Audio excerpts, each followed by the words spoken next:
Welcome to the Build Your Reiki Business podcast. I'm Christian of Standing Stones Healing, founder of the Reiki Business Collective and creator of the Build Your Reiki Business program, sending blessings and best wishes to your Reiki business.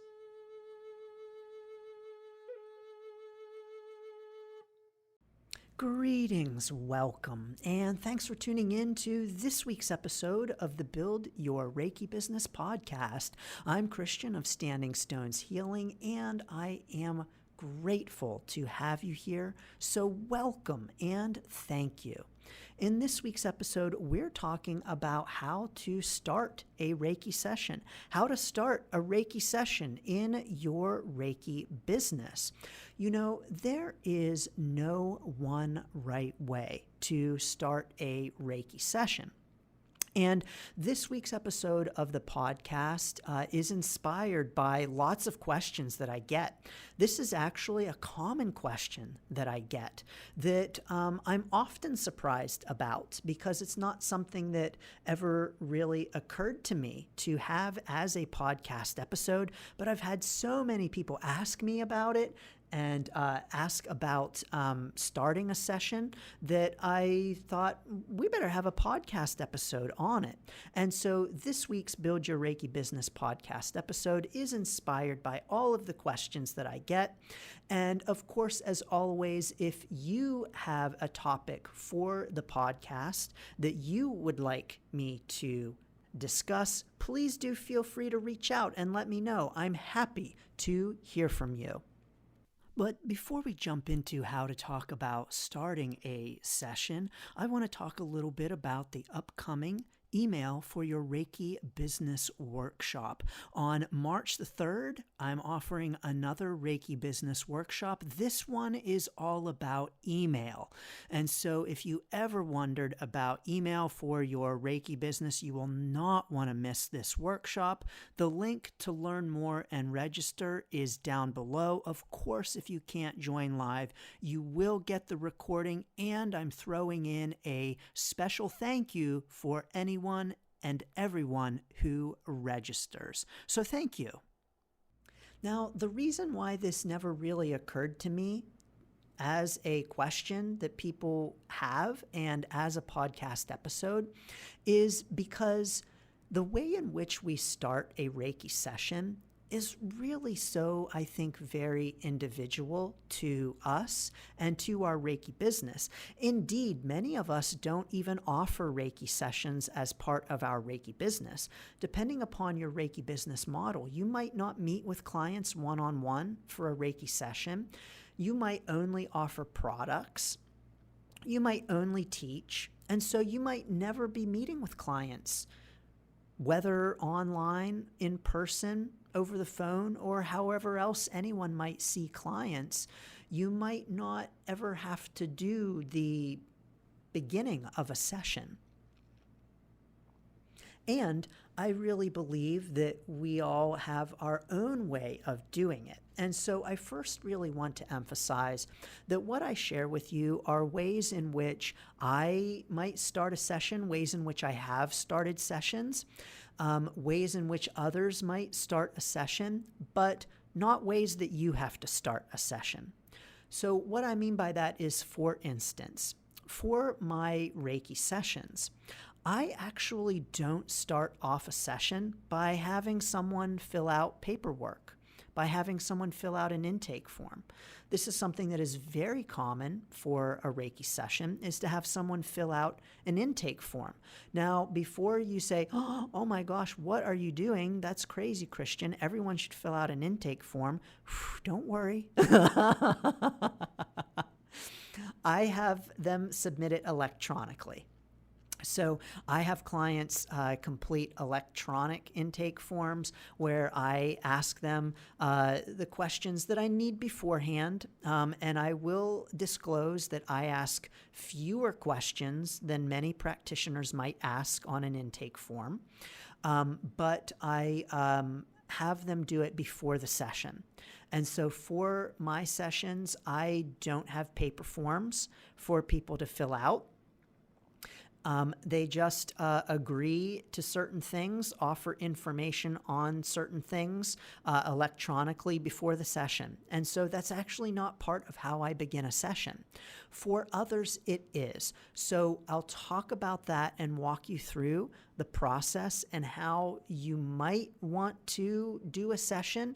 But as with any and all of the podcast episodes and the information that I share, take it, leave it, take what resonates with you, throw out the rest, whatever. It's all up to you and important for each of us to find our own path on our Reiki business journey. And so what that means is that for many practitioners is they will have someone fill out an intake form in the waiting room and ask certain questions. And then once someone comes into the office space, the Reiki room, they'll sit down with them and say to them, oh, let's have a look at your intake form, especially as a first session, and discuss the intake form. And maybe not discuss it in detail, but to just pull things out that they want to note. Now, I will do this in my sessions where, as part of the intake process, I will ask them if there's anything in particular that they are setting up the session for. And so is there something that in particular that they are seeking assistance with, maybe a particular kind of pain, emotional challenges, or whatever the case might be that has them seeking Reiki in the first place. And so I note that before the appointment. And then when it comes to the introductions in the appointment, I will say to them something like, so I noticed on the intake form, or I noticed in the questions that, and then fill in the blank with the thing that they were seeking guidance, assistance, help with Reiki on. So I noticed in the questions that right now you're experiencing some whatever it might be. I see that right now you're going through a breakup and you are looking for some help dealing with some of the emotional challenges of the breakup. That's a common thing that I might see someone for in my Reiki practice. And so then I will use that as a leading question. And, I might just leave it at that and say, oh, I see that in the questions, and then just stop and allow them to say whatever they want to say and whatever comes next. And doing that in an open-ended kind of way just allows the client to offer what they want to offer, to allow them to fill in the blank, so to say, and allow them to share what they want and what they're comfortable with.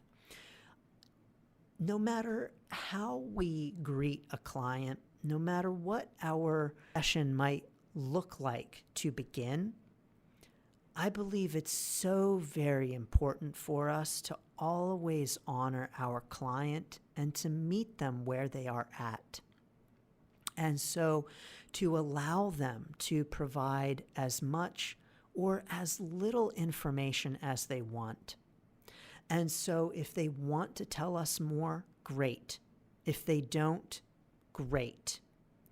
And to not force clients to share more about themselves, to not force clients to tell us things that they would prefer not to tell us. The truth is that we don't need to know anything. We don't need to know anything in the Reiki session. We don't need to know why they're there. We don't need to know about the pain in their shoulder or their divorce or their mental health challenges. We don't need to know any of that. Reiki is just going to do its Reiki thing. And we don't need to know anything or all about them to help them with Reiki. Indeed, sometimes some of us might overstep our bounds with what we know about a client and our desire to help them.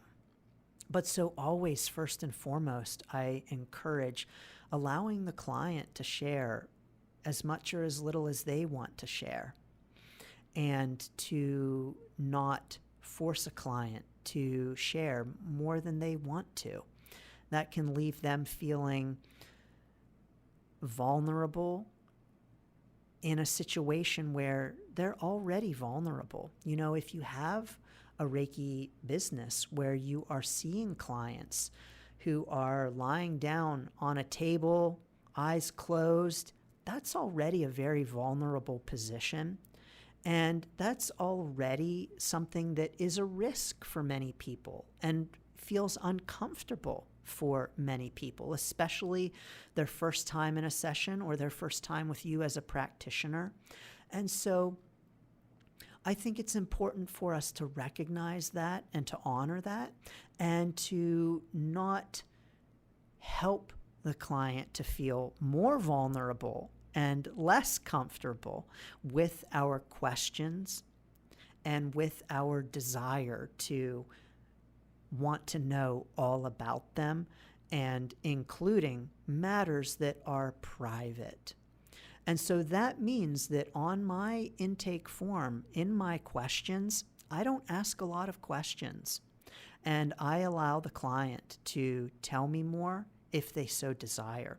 And so I'll open up the session with, just mentioning that I see that you're here for fill in the blank, or I saw on your intake form that fill in the blank, and invite them to tell me more if they so wish. But there's never a requirement for them to do that. And so then after that, I'll explain to them what they can expect. I think it's important for us as practitioners to set client expectations. And that means expectations about how the session will work, about what they can expect during the session, and also about Reiki and what to expect from Reiki. And so that means that I will tell a client how the session is going to go. And so if it's their first time seeing me, of course I'll know that. If it's their first time in a Reiki session, you might know that, depending upon the questions that you ask. And so if it's their first time having a Reiki session, I do advise talking to them a little bit about Reiki.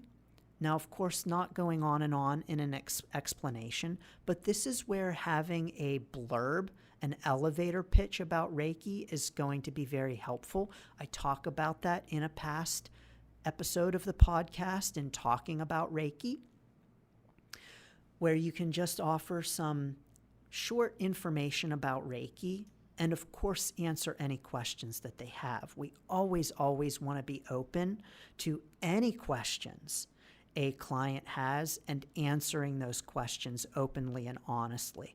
I really want to encourage never shutting down a client's questions, never shutting down their questions, never blowing them off, but always being open to the client's own experience and the questions that come up for them, and meeting those questions with openness, warmth, and compassion, and never shutting down a client's question.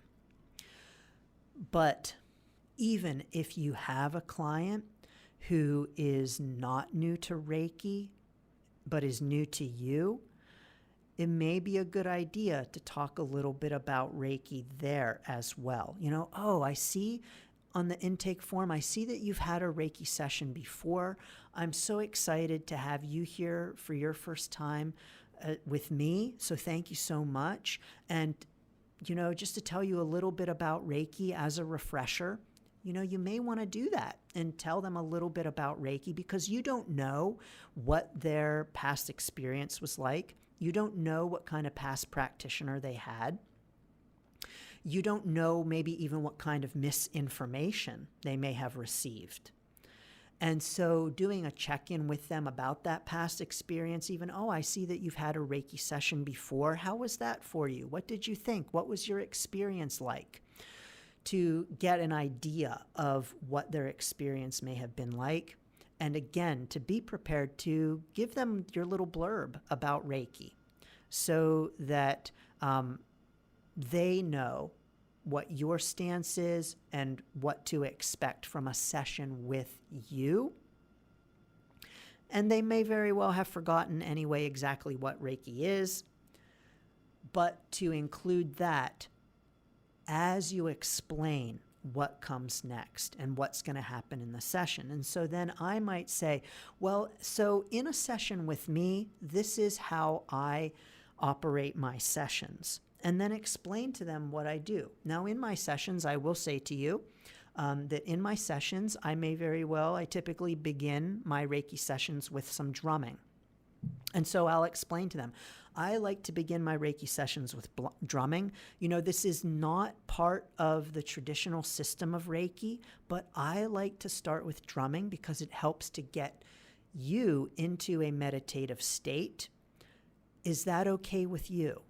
And then ask the client, is it okay with them? Anything that we do in a session, I think is very helpful to ask a client how they feel about it and how it resonates with them. Now, in my in-person sessions, I do hands-off Reiki. I really don't do hands-on Reiki. I may do that from time to time sparingly with a client who is a repeat client. I'm a man. Many of my clients are female, and I just like to do hands-off just as a general rule. I also find that for me, hands-off is just more effective in my Reiki practice. I'm just able to sense the energy better personally. But of course, I will put hands-on depending how the client feels about it, depending upon their requests. And so I'll check in with them about that. And I'll explain, in my Reiki sessions, I typically hover the hands a couple of inches above the body. And just let them know that that's how I operate, and get them, get their feedback on that and how they feel about that, how that resonates with them and what their thoughts are. I have some clients who prefer touch, who say, like for instance, a massage therapist who is touching all day, every day, and really appreciates touch. And so I'll know that client is actually going to prefer touch. There are still some places I may not touch, of course, but that I know that client might prefer touch at in certain instances.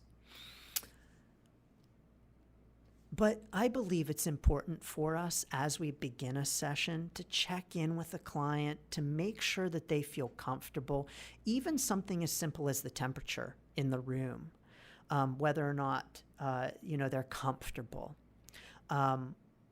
whether or not they prefer sitting or lying down, whatever their preferences might be, to give the client control. This, I believe, is very important because a client, like I said previously, it's a vulnerable kind of experience for them. And on some level, they have to give up some control in order to feel comfortable enough to lay down with their eyes closed on a table, even sitting in a chair. That's a scary thing for many people. And so they have to give up some control in some way, such that I believe it's important for us as the practitioner to give them control in other ways.